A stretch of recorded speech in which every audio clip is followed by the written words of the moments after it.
बच्चे आएंगे यहाँ पे बोर्ड एग्जाम देने के लिए, सबसे पहले क्या होगा? बच्चे आएंगे और 6 फीट की दूरी पे एक दूसरे से रहेंगे जी। वो हमने स्क्वायर्स बना लिए जो जी। मैं आपको दिखाऊंगी। जी। एक बच्चा ही एक गेट पे, ये पूरा गेट नहीं खोला है ताकि भीड़ ना हो। हाँ। एक बच्चा एक गेट पे जाएगा। हाँ। इस तरह से बच्चा आएगा और इस स्क्वायर में खड़ा हो जाएगा। खड़ा हाँ। हो जाएगा और उसका टेम्परेचर लिया जाएगा। हाँ। उसके बाद टेम्परेचर लेने के बाद उसके पैरों को के ऊपर स्प्रे होगा ताकि उसके जूते साफ हों। पैरों पे स्प्रे होगा ताकि उसके जूते साफ हों।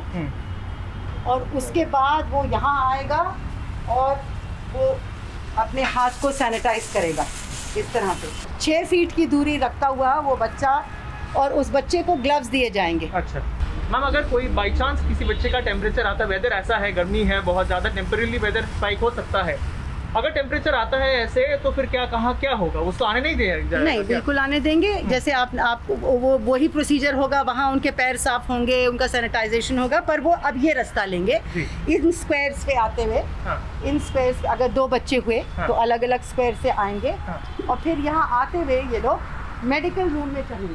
हाँ। ये हमारा मेडिकल रूम है। हाँ। नर्स यहाँ होंगी। हाँ। हमारी नर्स यहाँ होगी।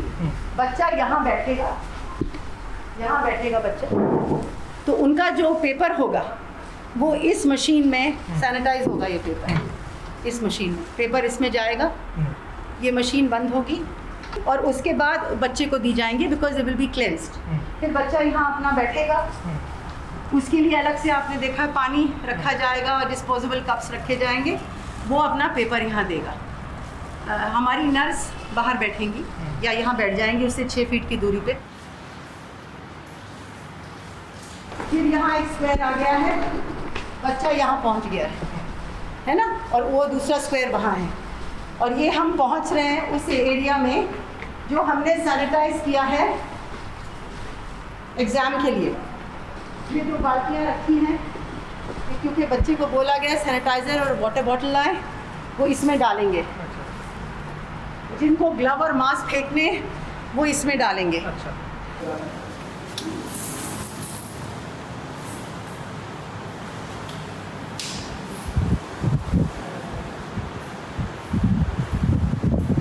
छः फुट की दूरी पे तो एक कमरे में 1 2 3 4 5 6 7 8 9 10, इससे ज़्यादा नहीं है। और हमने नाक के 6 फुट की दूरी पे रखा है बच्चों को। टीचर खड़ी होगी और हमेशा दूरी मेंटेन करेगी, इसलिए टीचर के लिए ना कुर्सी रखी है ना मेज़ रखी है।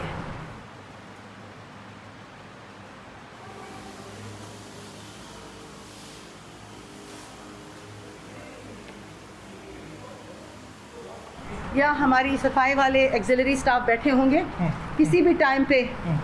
Not more than 1 child in the washroom.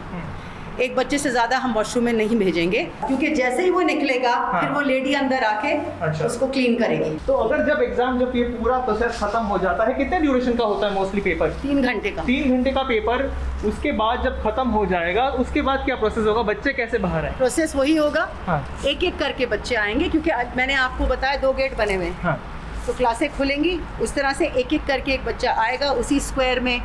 इस तरह से जब तक वो वाला स्क्वायर नहीं पहुंचता है तो उसके पीछे के पीछे अलग अलग स्क्वायर्स हैं, उन स्क्वायर्स में उतरते हुए जिस तरह से चढ़े हैं उसी तरह से उतरेंगे। बच्चे एसिम्प्टोमेटिक हो सकते हैं। अगर इन्फेक्शन हो जाता है तो फिर क्या होगा? इसके बारे में इसके बारे में तो ये है कि जो मैं हमेशा कहती हूँ कि ये फ़िलहाल तो जो भी हो रहा है, ये कोशिश पूरी हो रही है कि अनसर्टनिटी को हटाने के लिए, ताकि एक किस्म का गोल पोस्ट हो कि भाई हम ये चीज़ करेंगे पहली को जाके। पर मैं हमेशा कहती हूँ कि एक प्लान बी और एक प्लान सी भी है कि किसी कारण अगर नहीं हुए तो CBSE के पास ज़रूर प्लान सी, बी और सी भी है इन प्लेस, कि अगर इम्तिहान नहीं हुए इस तरह से तो वो अलग तरीके से उन्हें सोच रखा होगा कि असेसमेंट करेंगे।